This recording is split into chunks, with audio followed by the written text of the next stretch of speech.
నువ్వు ఏంటి ఇప్పుడు మూసీలో గోదావరి నీళ్లు బారిస్తా అంటే నువ్వు పారిచ్చేది గోదావరి నీళ్లు కాదు ఈ చెల్లి అన్నట్టు ఈ పేద మధ్యతరగతి ప్రజల రక్తం బారిచ్చేటువంటి ప్రయత్నం చేస్తున్నావు. వీళ్ళ కన్నీళ్లు బారిస్తున్నాడు. మూసీలో గోదావరి నీళ్లు కాదు, ఈ పేదల కన్నీళ్లు బారిచ్చేటువంటి ప్రయత్నం చేస్తున్నావు. నీ హైడ్రా అంటే ఓ హైడ్రోజన్ బాంబు లాగా అయిపోయింది. ఎవరికి నిద్ర లేకుండా అయిపోయింది. ఏ రాత్రి ఏమవుతుందో అని చెప్పి ఆ సోషల్ మీడియాలో కొన్ని ఇల్లు కూలగొడుతున్న దృశ్యాలు చూస్తే అసలు మా ఇల్లు ఏమవుతుంది అనేటువంటి ఒక ఆందోళనలో ఉన్నారు. ఆ బాధ అనుభవించే వాడికి తెలిస్తే తప్ప రేవంత్ రెడ్డికి తెలియట్లేదు. రేవంత్ రెడ్డి ఒక చిన్న లాజిక్ మిస్ అవుతుంది. పేదలకు మధ్యతరగతి ప్రజలకు మేలు చేస్తే వాళ్ళు దీవెనలు ఇస్తారు, కానీ ఆ పేదల మధ్యతరగతి ప్రజల ఉసురు తీస్తే వాళ్ళు శాపనార్థాలు పెట్టారనేటువంటి లాజిక్ ఆయన మిస్ అవుతా ఉన్నారు. చెయ్యి, నువ్వు మంచి పని చెయ్యి, ప్రజలకు పని, దేవుడు నీకు అవకాశం ఇచ్చాడు. ఈ కూలగొట్టుడేంది ఈయనకు? ఈ రేవంత్ రెడ్డిది గత కొంతకాలంగా చూస్తే కూల్చడం తప్ప కట్టడం తెలవదా ఈ మూర్ఖుడికి అనిపిస్తూ ఉంది. అన్నీ కూల్చుడే, ఎక్కడ పోయినా కేసులు, కూల్చుడు, అక్రమాలు తప్ప ఒక పేదలకు పనికి వచ్చే పని, ప్రజలకు పనికి వచ్చే పని ఆయన ఎక్కడ కూడా చేయట్లేదు. నేను ఐ వుడ్ లైక్ టు, మా మిత్రుడు ఇందాక ఒక ఎన్ఆర్ఐ లండన్ నుంచి యూకే నుంచి వచ్చిన నాయుడు గారు మాట్లాడారు. రాహుల్ గాంధీ గారిని కూడా నేను అడుగుతా ఉన్నా. బుల్డోజర్ రాజ్ అని చెప్పి ఆడ పోయి ప్రచారం చేస్తున్నాడు. హర్యానాలో ఎన్నికలు జరిగేటువంటి చోట్ల బుల్డోజర్ రాజ్ నహీ చలేగా అంటుండు. फिर क्या हो रहा तेलंगाना में आज बुलडोजर का राज चल रहा है. राहुल गांधी जी ने क्या कर रहा है? तुम जाके उधर नॉर्थ इंडिया में भाषण दे रहे कि बुलडोजर राज नहीं चलेगा, लेकिन आज के तेलंगाना में तुम्हारा सीएम रेवंत रेड्डी बुलडोजर राज चला रहा. पहले इनको रोको. वहां भाषण देने से पहले तुम्हारा सरकार में, तो आपकी कांग्रेस सरकार में, जहां पर आज गरीब लोगों का मकाना गिरा रहे, यहाँ आके बुलडोजर को रोको. तुम यहाँ रोकने के बाद वहां बात करना, नहीं तो कोई आपको आपका बात को कोई मानने वाले नहीं रहते. ఇలా ఆయన ఆలోచించాలి కదా. ఆయన పోయి దేశమంతా తిరిగి బుల్డోజర్ రాజ్యం నడవది అంటున్నాడు. మరి నీకు రేవంత్ రెడ్డి చేసే బుల్డోజర్ రాజ్యాన్ని ముందు ఆపాలనా వద్దా?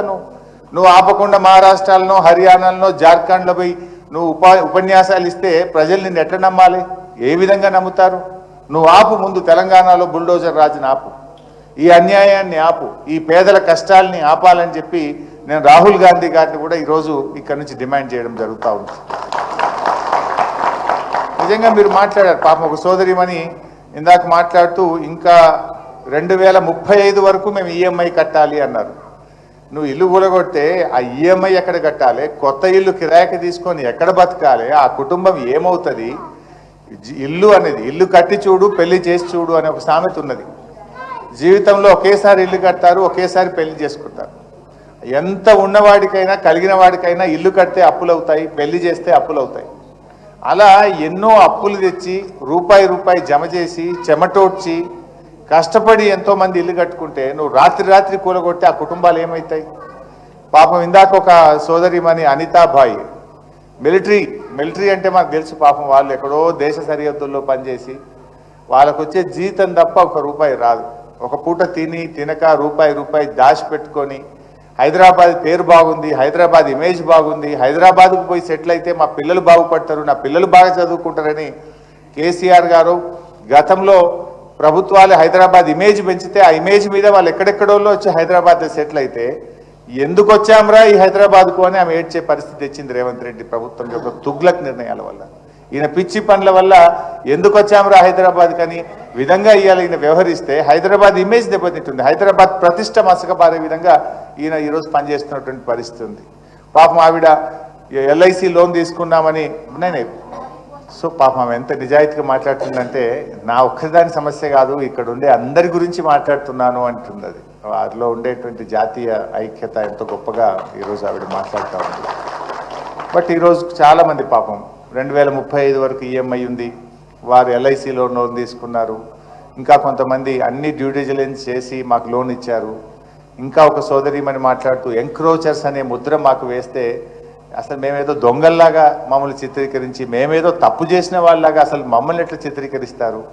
రేపేదైనా ఆపదపడి ఇల్లు అమ్ముకుందామంటే కూడా వీళ్ళు ఎంక్రోచర్స్ అని సమాజంలో రేపు మీ పిల్లలకు భవిష్యత్తు విషయంలో కానీ మీ కుటుంబానికి ఒక ప్రతిష్ట, ఒక మరకను అంటించే ప్రయత్నం చేస్తున్నాడు రేవంత్ రెడ్డి. మేము చేసిన తప్పేంది?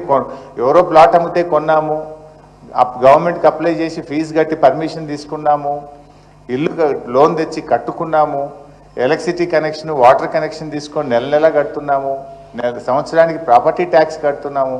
మమ్మల్ని ఎంక్రోచర్స్ అనేటువంటి ఒక ముద్ర వేసి మా కుటుంబాలకు ఒక మరకను అంటిస్తున్నారు, ఒక బాధను కలిగించి సమాజంలో మేమేదో దొంగల్లాగా, మేమేదో తప్పు చేసిన వాళ్ళలాగా మమ్మల్ని ఈ ప్రభుత్వం మా మీద ముద్ర వేయడం మంచిది కాదు అని ఒక సోదరిమని మాట్లాడుతూ కూడా చెప్పడం జరిగింది. ఇవన్నీ నిజంగా చాలా బాధాకరం. అంటే ఒక ఇమ్మెచ్యూర్ డెసిషన్ ముఖ్యమంత్రిగా ఆయన అనాలోచితంగా చేసేటువంటిది. ఇప్పుడు ముందేమో నాలాలో ఉన్న వాళ్ళని కూలగొడతాం, తర్వాత బఫర్ వాళ్ళ దగ్గరికి వస్తాం, అంటే ఒక తలా తోకలేని విధంగా చేస్తూ ఉన్నాడు. నిజంగా నువ్వు డెవలప్ చేయదలుచుకుంటే చెయ్యి, కానీ ఈ పేదలు ఉసురు పోసుకొని చేయాల్సిన అవసరం లేదు, బఫర్లోకి పోవాల్సిన అవసరం లేదు. నువ్వు చెరువు వితిన్ దాంట్లో చేసే ప్రయత్నం చేయి. ఐ డిమాండ్ రేవంత్ రెడ్డి, దయచేసి మీరు అఖిలపక్షం పిలవండి, అన్ని రాజకీయ పార్టీలను పిలిచి మాట్లాడిన తర్వాతనే మూసీ మీద ముందుకు పోవాలని చెప్పి నేను రేవంత్ రెడ్డి గారి ప్రభుత్వాన్ని డిమాండ్ చేస్తా ఉన్నా. రాష్ట్రంలో అందరి ఒపీనియన్స్ తీసుకో. డెవలప్మెంట్ చేయడానికి ఇంకా చాలా ఇష్యూస్ ఉన్నాయి మనకు చేయడానికి.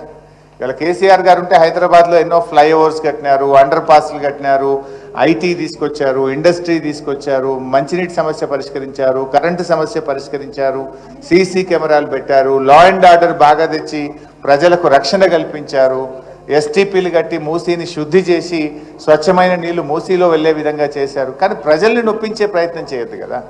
అభివృద్ధి అనేటువంటిది పేద ప్రజల కన్నీళ్ళ మీద అభివృద్ధి జరగకూడదు. అభివృద్ధి అనేది ప్రజలకు మేలు చేసే విధంగా ఉండాలి, పేదలకు సహాయం చేసే విధంగా ఉండాలి. కానీ పేదల ఉసురు పోసుకునే విధంగా వాళ్ళు. నేను ఒక అమ్మ చనిపోయినట్టుగా పేపర్లు చదివాను, ఏం పేరు, అంజలి, అంజలి కాదు పెద్దమ్మ, ఒక ఆమె 3 బిడ్డల కోసం, బుచ్చవ్వ. సో అమ్మ పాప 3 బిడ్డలకు ఇల్లు కట్టించిందంట, పెళ్ళిళ్ళు చేసింది. ఆ ఇల్లు కూలగొడితే నా బిడ్డల భవిష్యత్తు ఏమవుతుంది, అల్లుళ్ళు ఏమంటారు అనే బాధకు తట్టుకోలేక ఉరేసుకొని చనిపోయింది. ఇది బుచ్చమ్మ ఆత్మహత్య, ఇది రేవంత్ రెడ్డి ప్రభుత్వం చేసిన హత్య. ఇది అనాలోచిత తుగ్లక్ నిర్ణయాల వల్ల ఈ అమ్మ ఆత్మహత్య చేసుకోవాల్సి వచ్చింది. ఇంకొక చెల్లె కూడా గుండెపోటుతో చనిపోయింది. ఇల్లు కూలగొడితే అన్న వాళ్ళ ఇంటికి పోయి అక్కడ ఉండి గుండెపోటుతో ఒక అమ్మాయి చనిపోయినట్టుగా కూడా పేపర్లో చదివాము. ఇందాక ఒక అమ్మ మాట్లాడుతూ కూడా అంటుంది, ఎప్పుడు గుండె అయిపోతుందో, రాత్రి మళ్ళీ తెల్లారుతుందా లేదా, అసలు నిద్ర మేము లేస్తామా లేవమంత ఆ భయంతో బతుకుతున్నాం బిడ్డ అంటుంది అమ్మ. ఇదన్నీ కూడా ఒక పిచ్చి నిర్ణయాలు, అనాలోచితమైనటువంటి నిర్ణయాలు ఈ ప్రభుత్వం తీసుకుంటుంది. నిజంగా చెప్పాలంటే హైడ్రా హైడ్రా అంటున్నాడు. ఆయన 6 గ్యారంటీలు అమలు చేస్తా అని చెప్పారు. 100 రోజుల్లో 6 గ్యారంటీలు ఇస్తామని బాగుంది. పర్టికులర్లీ మీరందరూ కూడా ముఖ్యంగా అప్పులు తీసుకొని ఇల్లు కట్టుకున్నటువంటి వాళ్ళు, మీ అందరికీ బ్యాంకుల్లో ఈఎంఐలు ఉన్నాయి. ఇప్పుడు బ్యాంక్ వాడు ఏమంటాడు, నీ ఖచ్చితంగా నీ ఇల్లు కూలిపోతే నాకేం సంబంధం, నువ్వు మాత్రం ఈఎంఐ కట్టాల్సిందే అంటాడు బ్యాంక్ వాడు. ఈఎంఐ ఎక్కడ కడతాము, కొత్తగా ఇల్లుకి ఎక్కడ కిరాయికి తీసుకుంటాము, పిల్లల ఫీజులు ఎక్కడ కడతాము, ఈ ఇల్లు ఎట్లా గడుస్తుంది, అసలు మొత్తం కుటుంబం కొలాప్స్ అవుతుంది. ఈ తుగ్లక్ పనుల వల్ల ఏమైందంటే మొత్తం జీవితం, ఒక కుటుంబం మొత్తం కొలాప్స్ అవుతుంది. జీవితం అనేది ఒక కళ. ప్రతి మనిషి కూడా తన జీవిత లక్ష్యంలో ఎన్నో కళలు కానీ ఒక్కొక్క రూపాయి ఖర్చు పెట్టి కాపాడుకొని కష్టపడి తన జీవితాన్ని నిర్మించుకుంటారు.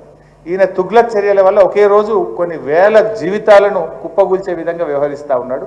డెఫినెట్గా మేము మీతో ఉంటాం, భయపడొద్దు. మీరు ఫోన్ చేస్తే కూడా మేము వచ్చి మీకు అండగా తప్పకుండా నిలబడతాం. ఎట్టి పరిస్థితుల్లో మీకు ఇబ్బంది రాకుండా చూసుకుంటాం. మీరు ధైర్యాన్ని కోల్పోవద్దు. దయచేసి ఎవరు కూడా తొందరపడి ఎక్కువ టెన్షన్ తీసుకుంటే స్ట్రెస్కు లోనై ఇబ్బందులు జరుగుతాయి. మీరు ఎక్కువ టెన్షన్ కూడా తీసుకోవద్దు. We are all with you. ఇది మీ ఇల్లు అనుకోండి, మీ మీ మీ ఫ్యామిలీ అనుకోండి, ఎప్పుడైనా మా తలుపులు తెరిచే ఉంటాయి. Any time you can come here. Our legal cell will be there and మా టీం కూడా ఉంటుంది. తొందరలోనే మేము మీ అందరం కూడా మీ దగ్గరకు వచ్చి మీ ప్రాంతాన్ని అంతా కూడా చూసి ప్రభుత్వం దృష్టికి తీసుకువెళ్ళి ఈ బఫర్ జోన్లో ఉన్నటువంటి వాళ్ళను ఇబ్బంది పెట్టకుండా తప్పకుండా మా వంతు పూర్తి సహకారాన్ని మీకు అందిస్తాం. మా గౌరవనీయులు సబ్తక్క గారు మాట్లాడతారు.